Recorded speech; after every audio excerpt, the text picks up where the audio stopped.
मोहतरम सलीम साहब जिन्होंने आज की ये नशिस्त यहाँ पर सजाई है, और मुझे खुशी इस बात की है महाराज हमारे साथ हैं, और हम लोगों की इस महफ़िल में एक उभरता हुआ नौजवान चेहरा हमारे ज़ियाउर रहमान बर्क साहब, जिनके वालिद से पुराना रिश्ता रहा।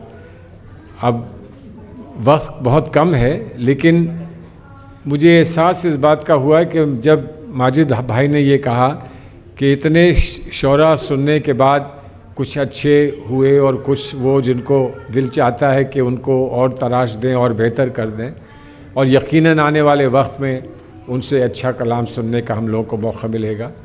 तो मुझे ऐसा जहन में मेरी एक बात आई कि क्या माजिद साहब को ऐसा लगा कि हमारे बाद भी शोरा होंगे, हमारे बाद भी शायरी होगी, हमारे बाद भी कलाम होंगे।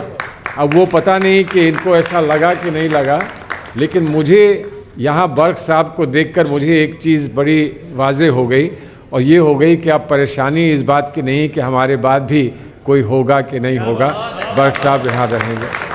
और अल्लाह करे इनके दादा की ही उम्र इनको भी मिल जाए, और उसी तरह से हज़ारों ये भी।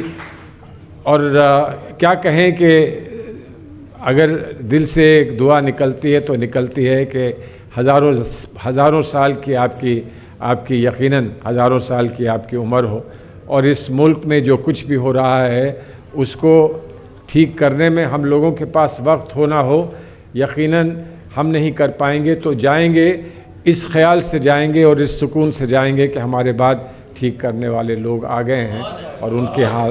तो कमरुद्दीन साहब, बस आपसे यही इल्तिजा है, इनका हाथ थामे रहिएगा, इनको मजबूत रखिएगा, इनको आगे बढ़ाइएगा। और फिर क्योंकि वक्त कम है इस वक्त, और हम लोगों को कम से कम वक्त का तकाज़ा समझना चाहिए, और सियासी लोग अक्सर माइक देखने के बाद वक्त भूल जाते हैं, लेकिन मेरे पास एक घड़ी है जो बार बार याद दिलाती है कि वक्त बहुत बढ़ गया है, बहुत आगे चला गया है।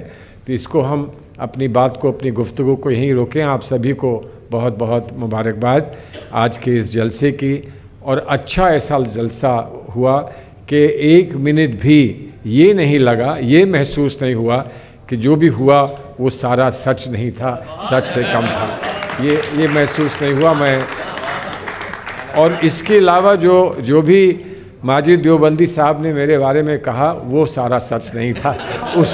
उसमें कहीं ना कहीं कोई चीज़ ऐसी जोड़ दी गई थी जिसका जाकर रात को बैठकर मैं थोड़ा तवज्जो दूंगा कि ये बात कहाँ से आ गई, आखिर मुझे शायर कैसे बना दिया। मैं शायर तो नहीं हूँ मैं, और ये कह भी नहीं सकता हूँ कि मैं शायर तो नहीं, फिर भी है हंसी जब से देखा मैंने तुझको, मुझे शायरी आ गई। जब से माजिद साहब से रिश्ता बड़ा है, तब से कुछ शायरी शायद मुझे आ गई है, लेकिन जाकर थोड़ा सा इस पर तफसीली थोड़ी सी वो करूँगा, रिसर्च करूँगा। उसके बाद अगली दफ़ा यहाँ आना हुआ तो शायद कुछ शायरी आपको सुनाने की कोशिश करूँगा। बहुत बहुत शुक्रिया हज़रत। मैं वो जो कह दिया शायर नहीं हूँ, समझे, शायर नहीं हूँ। और अगर ज़्यादा हसीनों का नाम ज़्यादा लिया तो फिर बदनाम हो जाऊँगा, और लोग ये कहेंगे कि देखिए प्रेस में जाकर ऐसी बातें नहीं कहनी चाहिए। यही वजह हुई कि प्रेस ने ये सब तोड़ मरोड़ के पेश कर दिया है। बहुत बहुत शुक्रिया आप सबका।